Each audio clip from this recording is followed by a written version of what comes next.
Bienvenue à tous dans ce 30e numéro du Rétro, le format court proposé par les NBA Stories. Comme souvent, cet épisode vous est présenté par notre fidèle partenaire RookieRepublic.fr, la boutique de référence des maillots vintage. Nous allons aujourd'hui vous raconter le récit de Jason Williams, parfaite occasion pour vous présenter son maillot de la saison 2000-2001, une pièce de collection proposée par RookieRepublic.fr. Alors pour faire plaisir à vous-même ou à vos proches, obtenez 10% de réduction sur toute la boutique en utilisant le code promo LERETRO30. Comme bien souvent, embarquons dans notre machine à remonter le temps. En 1980, non. En 1960, non plus. Cette fois-ci, allons bien plus loin, en direction de 1891, là où le docteur James Naismith créa un nouveau sport, le basketball. Employé dans un centre communautaire YMCA, Naismith cherchait alors à occuper des étudiants pendant l'hiver, là où la pratique des sports extérieurs était difficile. Désireux d'éviter la violence, son objectif était de créer un sport où l'adresse dominait sur la force et l'agilité sur la virilité. Il plaça donc 2 caisses de fruits vides en décrétant que le but était d'y jeter une balle. Sans plus attendre, ce sport, qu'on appelait vite basketball, plut aux étudiants. Afin d'éviter les contacts physiques, Naismith statua qu'un joueur ne pouvait courir avec la balle dans les mains. C'est ainsi que le dribble fut créé. Mais à la suite de l'évolution du basketball, ses adeptes comprirent rapidement que faire cavalier seul n'était pas gage de succès. C'est ainsi que la passe fut créée. Lorsque la NBA fut fondée en 1946, le jeu était encore peu technique et plus ou moins improvisé. Il faut attendre George Mikan, puis Bill Russell et Wilt Chamberlain pour démontrer que la victoire passait par la raquette. Si les meneurs, d'habitude petits et agiles, sont plus à même de créer le jeu, c'est pourtant le pivot Wilt Chamberlain qui brisa le record de passes décisives en une seule saison, 702. Derrière lui se trouvaient alors des extérieurs pourtant plus rapides, comme Lenny Wilkens ou Oscar Robertson. Puisque les défenses s'amélioraient, les joueurs devaient apprendre à lâcher la gonfle. C'est ainsi que la moyenne de tirs primés via une passe grimpa de 40 à 60% dans les années 70. Alors que le basketball était un sport encore rigide et peu virevoltant, un joueur vint changer tout ça en 1967, Pete Maravich. Totalement accro de basketball depuis sa tendre enfance, celui que l'on surnomme Pistol fut l'un des premiers à ne pas simplement jouer, mais également à faire le spectacle. Sa modeste équipe universitaire de LSU devint alors l'attraction du pays, et Maravich fut propulsé au rang de vedette nationale, l'une des premières du basketball. Expliquer cela est simple, jamais un joueur n'avait proposé des gestes aussi spectaculaires sur les parquets. Dans son autobiographie, Bob Dylan raconta « Maravich était comme un magicien. Il faisait des passes dans le dos, sous les jambes, en regardant dans l'autre direction. Ce mec aurait pu jouer aveugle, il avait le basketball dans la peau. » Malheureusement, l'aventure en NBA de Maravich ne fut pas couronnée d'autant de succès collectifs. Car dès son arrivée dans la Grande Ligue, beaucoup d'observateurs se demandèrent si un style de jeu aussi fantaisiste était compatible avec la victoire en équipe. Bien plus tard, voilà une critique qui résonna également dans les oreilles d'un certain Jason Williams. Né en Virginie occidentale, Williams partage avec Maravich un amour très précoce pour le basketball, comme nous l'explique son père. Basketball, and when he wasn't in the gym, he was in the house dribbling. Plutôt petit, Jason Williams savait qu'il ne serait jamais un monstre de la raquette. C'est donc dans le domaine du dribble et de la passe qu'il trouva sa spécialité. Il devint alors une vedette locale au lycée et se dirigea vers la petite université de Marshall. When you were in high school, at this point, did you know you were going to go to the NBA? I personally did. I don't think anybody else knew. Que ce soit au lycée ou à l'université, Jason Williams entendit toujours la même critique. Faire des passes spectaculaires, c'est bien, mais gagner, c'est mieux.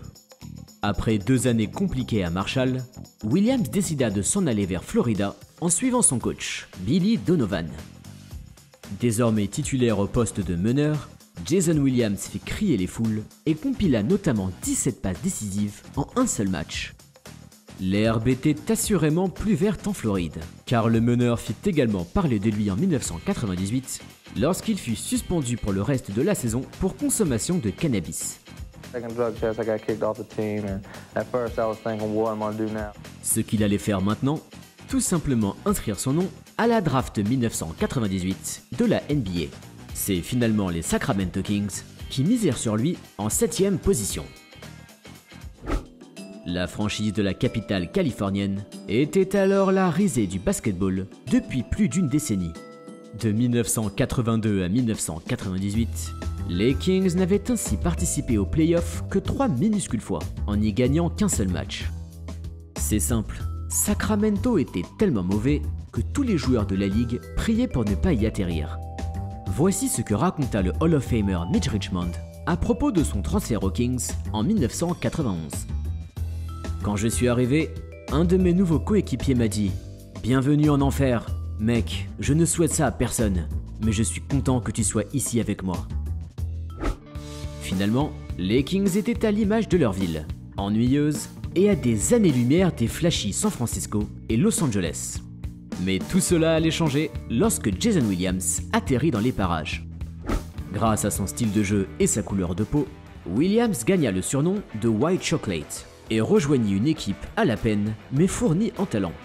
Chris Webber, Vlade Divac, Peja Stojakovic.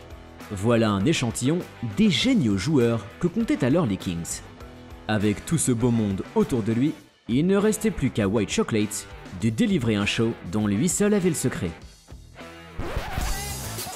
58-54. Oh, what a pass! Numbers. Williams pushing it. Flying past the edge. That's on the offensive end, but this is the kind of game. And it's Funderburg. And it's Williams again. Working on Chapman behind the back. LaFrenz the rebound. The sophomore's out on the move. Williams in the middle. Behind the back to LaFrenz. Down the lane. He drew the foul. All the great passers, they know where the trail. Loin était l'époque des barbants Sacramento Kings.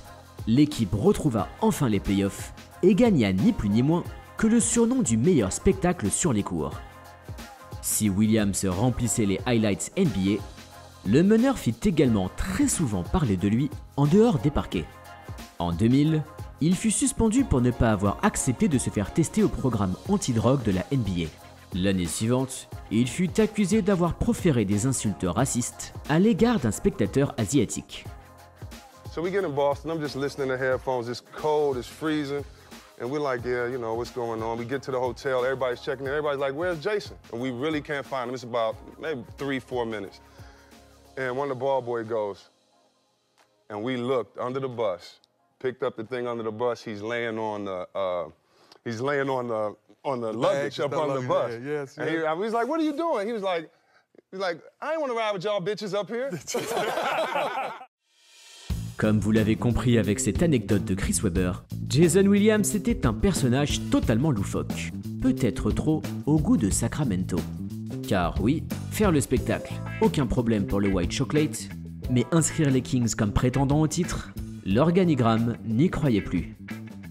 C'est ainsi que 3 ans seulement après son arrivée, Jason Williams fut transféré à Memphis. Pour le remplacer, Sacramento misa sur le moins sensationnel, mais bien plus appliqué, Mike Bibby. Ce dernier raconta « Quand je suis arrivé, les fans et les joueurs m'en voulaient d'avoir remplacé Jason Williams. Mais finalement, j'ai connu la plus belle époque de ma carrière ici. Car oui, avec Bibby, Sacramento finit de s'inscrire comme l'une des plus belles équipes à avoir joué de son époque. Les Kings auraient pu prétendre à la victoire finale, si seulement la NBA n'avait pas donné un gros coup de pouce aux Lakers en 2002. Williams joua pour sa part 4 saisons à Memphis, assez pour devenir l'un des meilleurs passeurs décisifs de l'histoire de la franchise. Encore une fois, cela ne se traduisit malheureusement pas en résultats probants. Fidèle à sa réputation, Jason Williams fit toujours autant parler de lui pour des problèmes de comportement. Direction alors Miami, où il gagna son premier et seul titre NBA en battant les Mavericks en 2006. Lors des finales, Williams atteint une moyenne de 12 points et 5 passes décisives de moyenne. Après cette belle aventure, White Chocolate joua quelques saisons sans saveur avant de quitter la NBA en 2011, après 12 saisons passées dans la Grande Ligue. Alors certes, Jason Williams n'a jamais été All-Star et ne rejoindra certainement pas le Hall of Fame. Et pourtant, les amateurs de la NBA des années 2000 se souviennent par cœur de ses incroyables actions sur les parquets. Le revers de la médaille est que son jeu très risqué fit de lui l'un des plus grands perdants de balles de la ligue. Certaines pertes, reconnaissons-le, étaient dues à l'inattention de ses coéquipiers, qui ne pensaient pas pouvoir recevoir des passes aux angles si impossibles. À cause de ses turnovers westbrookiens, Williams s'asseyait souvent sur le banc en fin de match. Lors de la série de playoffs contre les Lakers en 2000, il ne joua ainsi que très peu des quatrièmes quart-temps.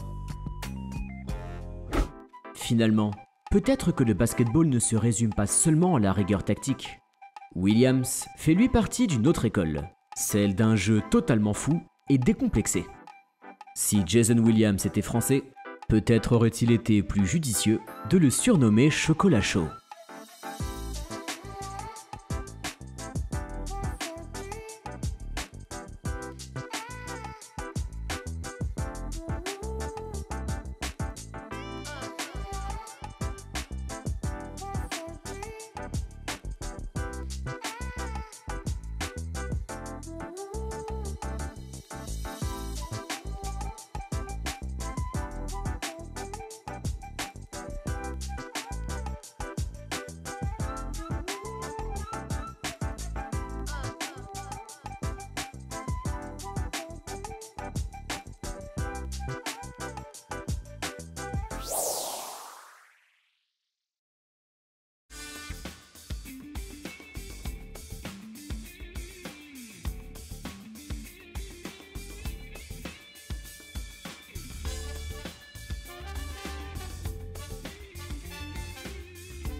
J-Dub, the other day I was on the internet and I came across this picture. I need you to explain to me what this picture is all about.